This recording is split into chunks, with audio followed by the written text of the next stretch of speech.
नमस्कार दोस्तों, स्वागत है आप सभी का आपके अपने इस यूट्यूब चैनल धीवर एकेडमी पर। दोस्तों, आज का जो हमारा क्लास होने वाला है वो क्लास नंबर 46वां होने वाला है। और आज की क्लास का जो हमारा विषय रहने वाला है वो बाल विकास, जिसे सीडीपी के नाम से जानते हो। और आज की क्लास का जो हमारा टॉपिक रहने वाला है वो अधिगम। और अधिगम में ना हम लोग नियमों और सिद्धांतों के बारे में जानेंगे। और आज का ये जो क्लास रहने वाला है वो आप लोगों का मैराथन क्लास फर्स्ट रहने वाला है। ठीक है, आज से लेकर के ना कंटिन्यू हम लोग ना जब तक कि आप लोगों का एग्ज़ाम नहीं हो जाता तब तक कि ना मैराथन क्लास चलाएंगे, जिसमें जो जो महत्वपूर्ण प्रश्न रहेंगे उन तमाम प्रश्नों को लेकर के आने की मैं बिल्कुल कोशिश करूंगा। तो आज की इस क्लास में आप लोगों को क्या करना है, ध्यानपूर्वक पढ़ना है। और पढ़ने के बाद फिर ना उसका ना आंसर खुद से लेना है। उसके बाद फिर आप लोगों को विस्तार पूर्वक पढ़ाते हुए चलूँगा। ठीक है, और आज से ना हम लोग ट्राई करेंगे कि पर डे 2 से 3 क्लास मैराथन की लेकर के आऊँ, ताकि आप लोगों का प्रैक्टिस भी हो सके। तो चलिए ज़्यादा देर ना करते हुए ना सीधा सीधा प्रश्नों को पढ़ते हुए चलते हैं। और जितना ज़्यादा आप लोग प्रैक्टिस करोगे उतना बेहतर रहेगा आप लोगों की तैयारी के लिए। तो चलिए ज़्यादा देर ना करते हुए प्रश्न क्रमांक फर्स्ट को ध्यान से पढ़िए। छात्रों को प्रेरित करने की सही विधि है। ऑप्शन ए दंड, ऑप्शन बी फटकारना, ऑप्शन सी प्रशंसा या ऑप्शन डी मारपीट करना। तो क्या इसका आंसर होगा? और जल्दी जल्दी हम लोग पढ़ते हुए चलेंगे। ठीक है, क्योंकि जितना ना कम समय में जितना से जितना ज़्यादा प्रैक्टिस हो सके वो हम लोग करते हुए चलेंगे। तो क्या इसका आंसर होगा, बताइए सबसे पहले। तो प्रश्न क्रमांक 1 का जो करेक्ट आंसर है वो ऑप्शन नंबर सी जो है वो करेक्ट हो जाएगा, प्रशंसा। कैसे? छात्रों को प्रेरित करने की सही विधि है। तो छात्रों को प्रेरित करने के लिए, उसको मोटिवेट करने के लिए जो सही विधि है वो प्रशंसा करेक्ट हो जाएगा। और सीडीपी में एक बात आप लोग हमेशा याद रखना, अगर प्रश्न पॉजिटिव बोला है तो हमेशा आप लोगों को आंसर भी पॉजिटिव में लेना है। दंड देना जो होता है वो निगेटिविटी को दर्शाता है, फटकारना जो होता है वो भी निगेटिविटी को दर्शाता है, और मारपीट करना ये भी निगेटिविटी को दर्शाता है। केवल ऑप्शन नंबर सी प्रशंसा जो है वो पॉजिटिव है, बाकी सब निगेटिविटी को दर्शाता है। तो इस प्रकार से प्रश्न क्रमांक 1 का जो करेक्ट आंसर होगा ऑप्शन नंबर सी जो है वो करेक्ट हो जाएगा। चलिए नेक्स्ट प्रश्न को इसी प्रकार से पढ़ते हुए चलते हैं। चलिए प्रश्न क्रमांक दूसरा को ध्यान से पढ़िए। प्रेरणा का स्रोत निम्न में से कौन सा नहीं है? ऑप्शन ए आदत, ऑप्शन बी चालक, ऑप्शन सी प्रेरक या ऑप्शन डी उद्दीपन। तो क्या इसका आंसर होगा? तो प्रश्न क्रमांक 2 का जो करेक्ट आंसर है वो ऑप्शन नंबर ए आदत करेक्ट हो जाएगा। कैसे? प्रेरणा का स्रोत निम्न में से कौन सा नहीं है बोला है। प्रेरणा मतलब मोटिवेशन, तो मोटिवेशन का जो स्रोत है ना वो आदत नहीं होगा, उसके अलावा चालक हो जाएगा, उसके अलावा प्रेरक हो जाएगा और उद्दीपन भी हो जाएगा। लेकिन जो आदत है वो हैबिट जो है ना वो प्रेरणा का, मोटिवेशन का स्रोत नहीं है। चलिए नेक्स्ट प्रश्न को पढ़ते हुए चलते हैं इसी प्रकार से फटाफट अंदाज में। चलिए प्रश्न क्रमांक 3 को ध्यान से पढ़िए। मानव और पशुओं की भाषा सीखने की क्षमता के अध्ययन संबंधी प्रयोग हुए अधिकतर। ऑप्शन ए चूहे और बिल्लियों पर, ऑप्शन बी चिंपांजी और वानरों पर, ऑप्शन सी खरगोश और मेमन पर या ऑप्शन डी कुत्ते और सियारों पर। तो क्या इसका आंसर होगा? तो प्रश्न क्रमांक 3 का जो करेक्ट आंसर है ना वो ऑप्शन नंबर बी चिंपांजी और वानरों पर करेक्ट हो जाएगा। कैसे? मानव और पशुओं की भाषा सीखने की क्षमता के अध्ययन संबंधी प्रयोग हुए अधिकतर। तो मानव और पशुओं की भाषा सीखने संबंधी जो अध्ययन हुआ है वो चिंपांजी और वानरों पर हुआ है, ये चीज़ आप लोगों को याद रखना है। और ये जो चिंपांजी पर जो प्रयोग किया है ना वो सबसे पहला कोहलर ने किया है, ये चीज़ आप लोगों को नोट करके रखना है। कैसे प्रयोग किया है ये अगर आप लोगों को बताओ ना, तो चिंपांजी को क्या किया था, एक पिंजड़े में बंद कर दिया था। और पिंजड़े में क्या किया था, ऊपर में ना एक केला को लटका दिया था। और लटकाने के बाद जो चिंपांजी है उसको यहाँ पर रखा गया था और 2 अलग अलग टेबल को रखा गया था इस प्रकार से। और जब चिंपांजी ऐसे पकड़ने की कोशिश करता था ना तो उसको हाथ में नहीं आता था। तो चिंपांजी को जब बाद में भूख लगा तो भूख लगने पर क्या किया, ये जो अलग अलग टेबल रखा था ना तो उस टेबल को एक के एक ऊपर रख करके क्या किया था, वो केला को पकड़ा और खा गया। तो इस प्रकार की उसके जो सीखने की क्षमता है ना उसको कोहलर ने क्या किया था, परीक्षण किया था सीखने संबंधी उसकी जो क्षमता है वो। तो चिंपांजी पर किसने प्रयोग किया था, तो कोहलर ने किया था, ये आप लोगों को नोट करके रखना है। ठीक है, उसके अलावा ऑप्शन नंबर डी कुत्ते पर, कुत्ते पर प्रयोग किसने किया था ये बताओ ना, तो पावलोव ने किया था। किसने? तो कुत्ते पर जो प्रयोग किया था वो पावलोव ने किया था। पावलोव ने क्या किया था, कुत्ते को ना एक पिंजड़े में बंद कर दिया था और रस्सी में बांध दिया था। उसको बांधने के बाद क्या करता था, सुबह जैसे ही होता था ना तो वो आता था और 1 घंटी बजा करके उसको खाने को देता था। ठीक उसी प्रकार से शाम को आता था, 1 घंटी बजा करके फिर से उसको खाने को देता था।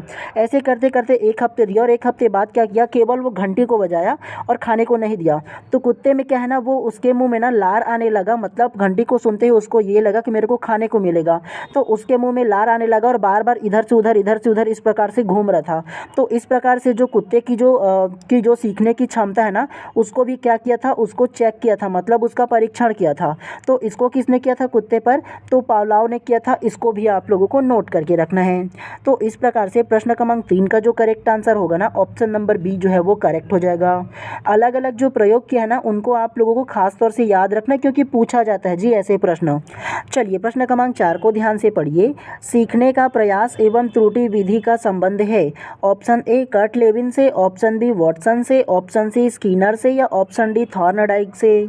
तो क्या इसका आंसर होगा? तो प्रश्न क्रमांक 4 का जो करेक्ट आंसर है वो option number D Thorndike correct हो जाएगा। कैसे? सीखने का प्रयास एवं त्रुटि विधि का संबंध है। तो सीखने का प्रयास एवं त्रुटि जो विधि है उसका जो संबंध है वो थॉर्नडाइक से है। ये चीज़ आप लोगों को नोट करके रखना है। थॉर्नडाइक की पुस्तक 1913 में एक पुस्तक प्रकाशित हुई। उस पुस्तक का नाम है शिक्षा मनोविज्ञान, जिसे एजुकेशनल साइकोलॉजी के नाम से जाना जाता है। तो इस पुस्तक में थॉर्नडाइक ने क्या किया था, प्रयास एवं त्रुटि जो विधि है ना उसका प्रयोग किया था। इसे ही ना प्रयास एवं त्रुटि बोल लो या प्रयास एवं त्रुटि सिद्धांत बोल लो, तो इन दोनों एक ही है, यह आप लोगों को याद रखना। और इसका ना इन्होंने क्या किया था, इस विधि का संबंध बताया था, मतलब इस विधि का प्रयोग किया था। तो 1913 में ना अपनी पुस्तक में इन्होंने प्रयास एवं त्रुटि का जो सिद्धांत है उसको दिया था। तो ये चीज़ आप लोगों को याद रखना है, ठीक है, थॉर्नडाइक के बारे में। उसके अलावा ऑप्शन नंबर बी वॉटसन ने क्या दिया था ये बताओ ना। तो इन्होंने व्यवहारवाद का सिद्धांत दिया था। क्या? तो व्यवहारवाद के सिद्धांत के जो प्रतिपादन करता है वो वॉटसन है। कैसे याद रख सकते हो? तो देखो, व्यवहारवाद की वॉट लगाने वाला कौन है? तो वॉटसन है। अपने व्यवहार की वॉट लगाने वाला कौन है जी? तो वॉटसन है। वह से व्यवहारवाद, वह से वॉटसन, ऐसे समझ लीजिएगा। उसके अलावा ऑप्शन नंबर सी स्किनर ने क्या दिया था ये बताओ ना। तो क्रिया प्रसूता का सिद्धांत दिया था। क्या? तो क्रिया प्रसूता का सिद्धांत बोल सकते हो या अनुबंधन का सिद्धांत बोल सकते हो। तो क्या दिया था, स्किनर ने क्रिया प्रसूता का सिद्धांत दिया था। और स्किनर जो है ना वो चूहा पर प्रयोग किया था। किस पर? तो चूहे पर प्रयोग किया था। ये चीज़ भी आप लोगों को याद रखना है। तो इस प्रकार से प्रश्न क्रमांक 4 का जो करेक्ट आंसर होगा ना, ऑप्शन नंबर डी जो है वो करेक्ट हो जाएगा। देखो, केवल एक को ही हम लोग पढ़ेंगे नहीं, अलग अलग जो भी ना इम्पोर्टेंट जो मनोवैज्ञानिक है उसको भी पढ़ते हुए भी चलेंगे, ताकि हम लोगों को ना और ना एक प्रश्न में अनेक प्रकार के जो आंसर है वो बन पाए और हमें अच्छे तरीके से तैयारी हो पाए। चलिए प्रश्न क्रमांक 5वां को ध्यान से पढ़िए अब। उद्दीपन अनुक्रिया सिद्धांत का प्रतिपादन किसने किया? Option A Pavlov, option B Thorndike, option C Skinner या ऑप्शन डी कोहलर। तो क्या इसका आंसर हो सकता है? तो प्रश्न क्रमांक 5 का जो करेक्ट आंसर है वो option number B Thorndike correct हो जाएगा। कैसे? उद्दीपन अनुक्रिया का सिद्धांत का प्रतिपादन किसने किया? तो उद्दीपन अनुक्रिया के जो सिद्धांत है उसका प्रतिपादन करने वाले मनोवैज्ञानिक का जो नाम है वो थॉर्नडाइक है। ये आप लोगों को याद रखना है। और थॉर्नडाइक ने और कौन सा सिद्धांत दिया था? तो प्रयास एवं त्रुटि का जो सिद्धांत है वो किसने दिया था? तो वो भी थॉर्नडाइक ने दिया था, ठीक है। उसके अलावा चिंपांजियों पर सबसे पहला प्रयोग किसने किया था? कोहलर ने किया था। उसके अलावा पावलोव ने किस पर प्रयोग किया था? तो वो कुत्ते पर किया था। उसके अलावा स्किनर ने कौन सा सिद्धांत दिया था? तो स्किनर ने क्रिया प्रसूता का सिद्धांत दिया था। ये भी आप लोगों को याद रखना है, जो पुरस्कार या दंड के आधार पर जो व्यवहार के परिणाम है उसको दिया था। तो इस प्रकार से प्रश्न क्रमांक 5 का जो करेक्ट आंसर है ना, ऑप्शन नंबर बी थॉर्नडाइक जो है वो करेक्ट हो जाएगा। उद्दीपन अनुक्रिया का जो सिद्धांत दिया है वो थॉर्नडाइक ने दिया है। तो देखो, सारे जो अलग अलग ऑप्शन है ना, अलग अलग मनोवैज्ञानिक है, इनके बारे में थोड़ा थोड़ा जो सिद्धांत है या क्या प्रतिपादन किया था, विशेष चीज़ों को आप लोगों को याद रखना है, ताकि आप लोग ना जैसे ही पढ़ो तो आप लोगों के दिमाग में क्लिक करे कि इस मनोवैज्ञानिक ने ये सिद्धांत दिया है या ये किया था। ऐसे आप लोगों को थोड़ा थोड़ा क्लिक होना चाहिए, ऐसे ब्लैंक नहीं होना चाहिए, कुछ भी कोई भी नाम आ जाता है तो। चलिए प्रश्न क्रमांक 6वां को अब ध्यान से पढ़िए। अधिगम में प्रयत्न व भूल के सिद्धांत का प्रतिपादन किसने किया? Option A Pavlov, option B Hegarty, option C Thorndike या ऑप्शन डी हॉल। तो क्या इसका आंसर होगा? तो प्रश्न क्रमांक 6 का जो करेक्ट आंसर है वो option number C Thorndike correct हो जाएगा। कैसे? अधिगम में प्रयत्न व भूल के सिद्धांत का प्रतिपादन किसने किया? तो ये जो प्रतिपादन किया था वो थॉर्नडाइक ने किया था। और जो आप लोगों ने प्रश्न क्रमांक 4 में पढ़ा है ना, वो सेम टू सेम प्रश्न क्रमांक 6 भी है। उसमें बोला गया था प्रयत्न एवं त्रुटि बोला था, और प्रश्न क्रमांक 6वां में प्रयत्न एवं भूल बोल दिया है। तो दोनों के दोनों जो सिद्धांत है वो एक ही सिद्धांत है, ये आप लोगों को याद रखना है।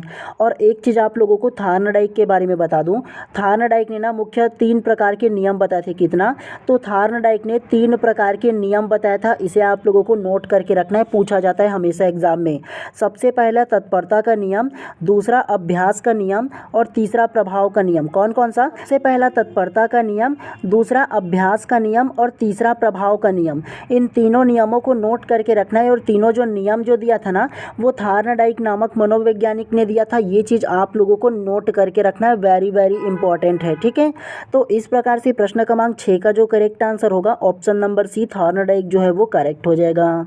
चलिए नेक्स्ट प्रश्न को पढ़ते हुए चलते हैं इसी प्रकार से। चलिए प्रश्न क्रमांक 7 को ध्यान से पढ़िए।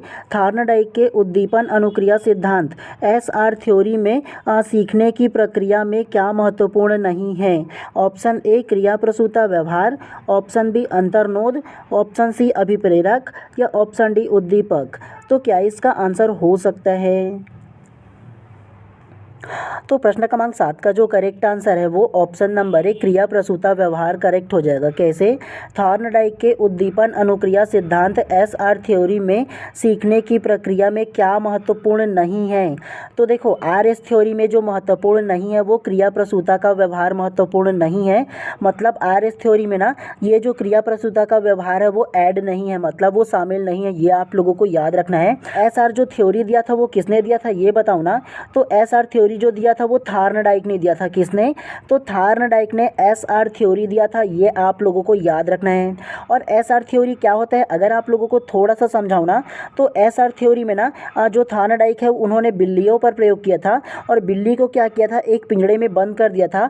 और जो दरवाज़ा है ना उस पर एक कुंडी लगा दिया था थोड़ा सा, ताकि ऐसे कोई भी हाथ लगाना तो वो खुल जाए। तो बिल्ली ने क्या किया था, उसको भूख लगा और उसका मन मचला कि मेरे को क्या है, बाहर निकलना है, खाने को जाना है ना। तो कुछ करता रहा और जैसे ही उसका हाथ जो है ना वो कुंडी पर पड़ा तो वो दरवाज़ा खुल गया, और खुला तो वो सीधा क्या हुआ, बाहर निकल गया। इसी प्रकार से 2-3 बार किया। तो इस प्रकार की जो थ्योरी है उसको किसने किया था? तो वो थॉर्नडाइक ने किया था। और ये जो क्रिया है ना वो क्रिया प्रसूता से संबंधित नहीं है। और ये जो एसआर थ्योरी है उसका जो फुल फॉर्म जो है ना वो स्टिमुलेटेड रिस्पॉन्स है। क्या? तो एसआर का जो मतलब होता है वो स्टिमुलेटेड रिस्पॉन्स होता है, क्विक रिस्पॉन्स होता है। ठीक है, तो ये चीज़ आप लोगों को याद रखना है। और देखो, एक चीज़ आप लोगों को और याद रखना है, ये एसआर थ्योरी है ना उसको किसने दिया था? तो उसको थॉर्नडाइक ने दिया था। लेकिन इसी पर ना एक उल्टा आता है थ्योरी। कौन सा थ्योरी? आरएस थ्योरी एक और आता है। क्या? तो आरएस थ्योरी एक और है, जस्ट उसका उल्टा है। तो इसको किसने दिया था? उसको स्कीनर ने दिया था। किसने? तो स्कीनर ने आरएस थ्योरी दिया था। क्या? तो आरएस थ्योरी जो दिया था वो स्कीनर ने दिया था। लेकिन एसआर थ्योरी जो दिया था वो किसने दिया था? तो उसको थॉर्नडाइक ने दिया था। दोनों चीज़ों को आप लोगों को याद रखना है इसके बारे में। ठीक है, कंफ्यूज आप लोगों को नहीं होना है। और थॉर्नडाइक के जो उद्दीपन अनुक्रिया का जो सिद्धांत है उसके अंतर्गत अंतर्नोद आ जाएगा, उद्दीपक आ जाएगा, अभिप्रेरक आ जाएगा। लेकिन क्रिया प्रसूता का जो सिद्धांत है वो नहीं आएगा। ये चीज़ आप लोगों को नोट करके रखना है। ठीक है, तो इस प्रकार से प्रश्न क्रमांक 7 का जो करेक्ट आंसर है ऑप्शन नंबर ए जो है वो करेक्ट हो जाएगा। एक चीज़ जान लो, भले ही आप लोगों को थोड़ा सा टाइम लगे पढ़ने में चले, लेकिन इस प्रकार से जो प्रश्न है ना वो बहुत तरीके से पूछा जाता है। तो कंफ्यूज आप लोगों को नहीं होना है, इसलिए थोड़ा विस्तार पूर्वक पढ़ते हुए चलिए प्रश्न क्रमांक 8 को ध्यान से पढ़िए। सीखने के नियम के प्रतिपादक है। Option A Freud, option B Skinner, option C Thorndike या ऑप्शन डी एडलर। तो क्या इसका आंसर हो सकता है? तो प्रश्न क्रमांक 8 का जो करेक्ट आंसर है ना वो ऑप्शन नंबर सी थॉर्नडाइक जो है वो करेक्ट हो जाएगा। कैसे? सीखने के नियम के प्रतिपादक है। तो सीखने के जो नियम के प्रतिपादक है वो थॉर्नडाइक है, ये आप लोगों को याद रखना है। और थॉर्नडाइक ने ना भूखी बिल्ली पर प्रयोग किया था। ठीक है, तो ये भी चीज़ आप लोगों को याद रखना है। और थॉर्नडाइक ने 3 प्रकार के नियम बताया था, आप लोगों को बताया हूँ ना अभी, तत्परता का नियम, अभ्यास का नियम और प्रभाव का नियम। तो इन तीनों नियमों को आप लोगों को याद रखना है। तो इस प्रकार से प्रश्न क्रमांक 8 का जो करेक्ट आंसर होगा ऑप्शन नंबर सी जो है वो करेक्ट हो जाएगा। चलिए प्रश्न क्रमांक 9 को अब ध्यान से पढ़िए। निम्न में से कौन सा सीखने का नियम में से सम्मिलित नहीं है?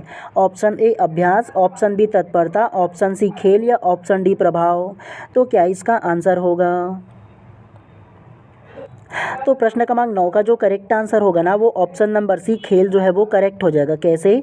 निम्न में से कौन सा सीखने के नियम में सम्मिलित नहीं है? तो सीखने के जो नियम में सम्मिलित नहीं है वो ऑप्शन नंबर सी खेल जो है वो करेक्ट हो जाएगा। कैसे? तो सबसे पहले देखो आप लोगों को ना सीखने के नियम बताया था ना 3 प्रकार से, जो थॉर्नडाइक ने दिया था, अभ्यास का नियम, तत्परता का नियम और प्रभाव का नियम। क्या क्या? तो अभ्यास का नियम, तत्परता का नियम और प्रभाव का नियम। लेकिन खेल का जो नियम है ना उसने थॉर्नडाइक ने नहीं दिया था। ठीक है, तो वो सीखने के नियम के अंतर्गत नहीं आएगा। चलिए नेक्स्ट प्रश्न को पढ़ते हुए चलते हैं इसी प्रकार से। चलिए प्रश्न क्रमांक 10 को ध्यान से पढ़िए। निम्नलिखित में से कौन सा सीखने का नियम नहीं है? ऑप्शन ए तत्परता का नियम, ऑप्शन बी तनाव का नियम, ऑप्शन सी प्रभाव का नियम या ऑप्शन डी अभ्यास का नियम। ये भी प्रश्न क्रमांक 9 टाइप ही है, थोड़ा सा इसमें जो ऑप्शन है उसको बदल दिया गया है।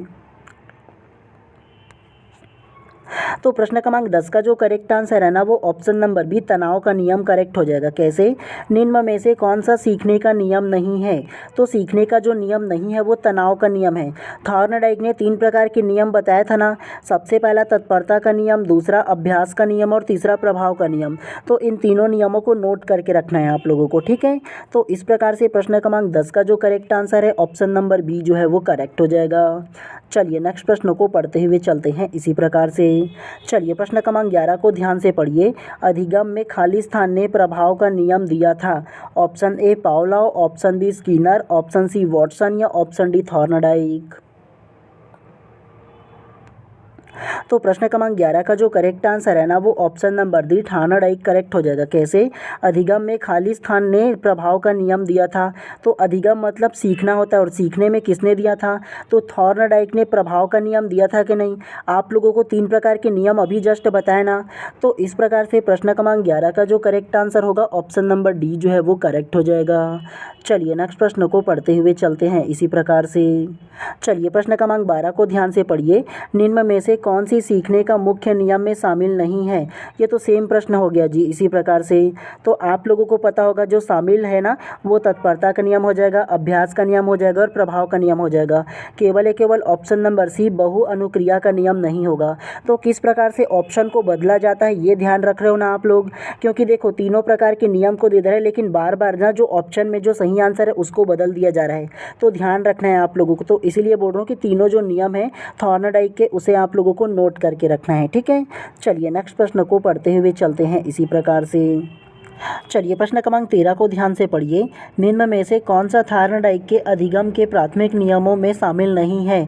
ये भी तो सेम प्रश्न हो गया जी। जो शामिल है वो अभ्यास का नियम हो जाएगा, प्रभाव का नियम हो जाएगा और तत्परता का नियम हो जाएगा। जो शामिल नहीं है वो ऑप्शन नंबर सी साहचर्यात्मक स्थानांतरण का नियम शामिल नहीं है। ये आप लोगों को याद रखना है, क्योंकि देखो सेम प्रश्न है ना, इसीलिए आप लोगों को डायरेक्ट आंसर बता दे रहा हूँ। ठीक है, चलिए प्रश्न क्रमांक 14 को अब ध्यान से पढ़िए। निम्नलिखित में से कौन सा नियम थॉर्नडाइक के सीखने के गौण नियमों में शामिल नहीं है? गौण नियम बोले हैं। चलिए ऑप्शन ए सादृश्यता का नियम, ऑप्शन बी बहुप्रतिक्रिया का नियम, ऑप्शन सी आंशिक क्रिया का नियम या ऑप्शन डी क्रिया प्रतिक्रिया का नियम। तो क्या इसका आंसर हो सकता है? तो प्रश्न क्रमांक 14 का जो करेक्ट आंसर है ना वो ऑप्शन नंबर डी क्रिया प्रतिक्रिया का नियम करेक्ट हो जाएगा। कैसे? निम्नलिखित में से कौन सा नियम थॉर्नडाइक के सीखने के गौण नियमों में शामिल नहीं है?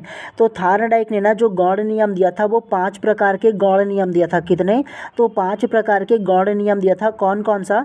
तो सबसे पहला सादृश्यता का नियम दिया था, दूसरा बहुप्रतिक्रिया का नियम दिया था, तीसरा आंशिक क्रिया का नियम दिया था और चौथा जो हो जाएगा वो मानसिक स्थिति का नियम दिया था और पांचवा जो दिया था वो सहचर्य का नियम दिया था। क्या? तो सहचर्यात्मक स्थानांतरण का नियम 5वां में दिया था। तो इस प्रकार से 5 प्रकार के जो नियम है ना वो गौण नियम जो दिया था वो थॉर्नडाइक ने दिया था। तो ये 5 नियमों को आप लोगों को याद रखना है। चलिए नेक्स्ट प्रश्न को पढ़ते हुए चलते हैं इसी प्रकार से। चलिए प्रश्न क्रमांक 15 को ध्यान से पढ़िए। एक बच्चा अतीत के समान परिस्थिति में की गई अनुक्रियाओं के आधार पर नई स्थिति के प्रति अनुक्रिया करता है। यह किससे संबंधित है? ऑप्शन ए सीखने का सादृश्यता नियम, ऑप्शन बी सीखने का प्रभाव का नियम, ऑप्शन सी सीखने की प्रक्रिया का अभिवृत्ति नियम या ऑप्शन डी सीखने का तत्परता का नियम। तो क्या इसका आंसर हो सकता है? तो प्रश्न क्रमांक 15 का जो करेक्ट आंसर है ना वो ऑप्शन नंबर बी जो है वो करेक्ट हो जाएगा। सीखने का प्रभाव का नियम करेक्ट हो जाएगा। कैसे? एक बच्चा अतीत की समान परिस्थिति में की गई अनुक्रिया के आधार पर नई स्थिति के प्रति अनुक्रिया करता है।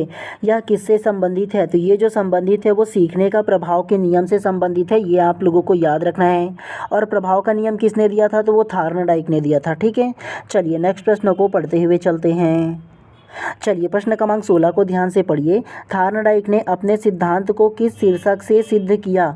ऑप्शन ए अधिगम के प्रयास एवं भूल, ऑप्शन बी संकेत अधिगम, ऑप्शन सी संज्ञानात्मक अधिगम या ऑप्शन डी स्थान अधिगम। तो क्या इसका आंसर हो सकता है?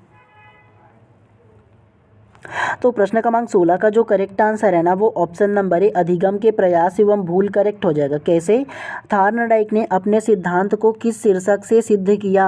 किस शीर्षक से बोला थार्नडाइक? तो थार्नडाइक के बारे में आप लोगों को बताया था ना कि थार्नडाइक ने अधिगम के प्रयास एवं त्रुटि बोल सकते हो या प्रयास एवं भूल का जो सिद्धांत है वो दिया है।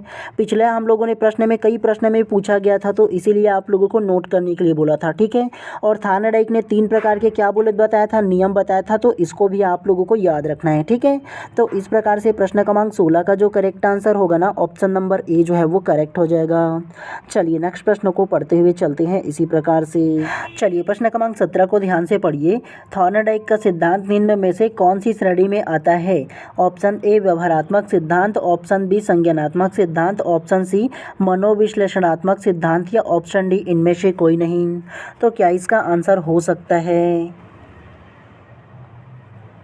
तो प्रश्न क्रमांक 17 का जो करेक्ट आंसर है वो ऑप्शन नंबर ए व्यवहारात्मक सिद्धांत करेक्ट हो जाएगा। कैसे? थॉर्नडाइक का सिद्धांत निम्न में से कौन सी श्रेणी में आता है? तो थॉर्नडाइक का जो सिद्धांत है वो जो श्रेणी में आता है वो व्यवहारात्मक श्रेणी करेक्ट हो जाएगा या व्यवहारात्मक सिद्धांत जो है वो करेक्ट हो जाएगा। और थॉर्नडाइक ने कौन सा सिद्धांत दिया था? तो प्रयास एवं भूल का सिद्धांत बोल सकते हो या प्रयत्न एवं त्रुटि का सिद्धांत बोल सकते हो। तो ये जो सिद्धांत है ना वो व्यवहारात्मक सिद्धांत के अंतर्गत आता है, ये आप लोगों को याद रखना है। और एक चीज़ में आप लोगों को कंफ्यूज नहीं होना है, व्यवहारात्मक सिद्धांत जो है ना वो थॉर्नडाइक के सिद्धांत में आता है, लेकिन व्यवहारवाद का सिद्धांत क्या? तो व्यवहारवाद का जो सिद्धांत दिया था वो किसने दिया था? तो वॉटसन ने दिया था। किसने? तो व्यवहारवाद का जो सिद्धांत है वो वॉटसन ने दिया था, लेकिन व्यवहारात्मक जो सिद्धांत है वो थॉर्नडाइक के सिद्धांत के अंतर्गत आता है। तो दोनों में कंफ्यूज नहीं होना है, अलग अलग रखना है। ठीक है, उसके अलावा ऑप्शन नंबर बी संज्ञानात्मक सिद्धांत, तो संज्ञानात्मक सिद्धांत किसने दिया था? तो जीन पियाजे ने दिया था, याद रखना है। उसके अलावा मनोविश्लेषणात्मक सिद्धांत, तो मनोविश्लेषणात्मक जो सिद्धांत दिया था वो सिगमंड फराडे ने दिया था। ठीक है, तो इन दोनों तीनों चीज़ों को आप लोगों को याद रखना है, चाहो तो नोट करके रख लीजिएगा। तो इस प्रकार से प्रश्न क्रमांक 17 का जो करेक्ट आंसर होगा ऑप्शन नंबर ए जो है वो करेक्ट हो जाएगा। चलिए नेक्स्ट प्रश्न को पढ़ते हुए चलते हैं इसी प्रकार से। चलिए प्रश्न क्रमांक 18 को ध्यान से पढ़िए। कक्षा शिक्षण में पाठ प्रस्तावना सोपान सीखने के किस नियम पर आधारित है? ऑप्शन ए प्रभाव का नियम, ऑप्शन बी सादृश्यता का नियम, ऑप्शन सी तत्परता का नियम या ऑप्शन डी साहचर्य का नियम। तो क्या इसका आंसर हो सकता है? तो प्रश्न क्रमांक 18 का जो करेक्ट आंसर है ना वो ऑप्शन नंबर सी तत्परता का नियम करेक्ट हो जाएगा। कैसे? कक्षा शिक्षण में पाठ प्रस्तावना सोपान सीखने के किस नियम पर आधारित है? तो वो तत्परता के नियम पर आधारित है, यह आप लोगों को याद रखना है। चलिए नेक्स्ट प्रश्न को पढ़ते हुए चलते हैं। चलिए प्रश्न क्रमांक 19 को ध्यान से पढ़िए। बच्चे फिल्म में दिखाए गए हिंसात्मक व्यवहार को सीख सकते हैं, यह निष्कर्ष निम्न में से किस मनोवैज्ञानिक द्वारा दिए गए कार्य पर आधारित हो सकता है? Option A JB Watson, option B Albert Bandura, option C Jean पियाजे या option D Edward L Thorndike. तो क्या इसका आंसर हो सकता है? तो प्रश्न क्रमांक 19 का जो करेक्ट आंसर है वो option number B Albert Bandura correct हो जाएगा। कैसे? बच्चे फिल्मों में दिखाए गए हिंसात्मक व्यवहार को सीख सकते हैं। यह निष्कर्ष निम्नलिखित में से किस मनोवैज्ञानिक द्वारा किए गए कार्य पर आधारित है? तो ये जो मनोवैज्ञानिक है वो एल्बर्ट बेंडूरा है, ये आप लोगों को याद रखना है। और एल्बर्ट बेंडूरा ने सामाजिक अधिगम का सिद्धांत दिया था। क्या? तो एल्बर्ट बेंडूरा ने सामाजिक अधिगम का सिद्धांत दिया था और अपने इस सिद्धांत में उन्होंने कहा था कि बच्चों में फिल्म दिखाए गए हिंसात्मक मतलब जो फिल्म दिखाया जाता है उसमें हिंसात्मक व्यवहार से ना वो सीख सकते हैं। तो इस प्रकार से उन्होंने निष्कर्ष निकाला था। ठीक है, तो ये किस में निकाला था? तो सामाजिक अधिगम का सिद्धांत में दिया था आपने। तो ये चीज़ आप लोगों को याद रखना है। तो इस प्रकार से प्रश्न क्रमांक 19 का जो करेक्ट आंसर है option number B Albert Bandura correct हो जाएगा।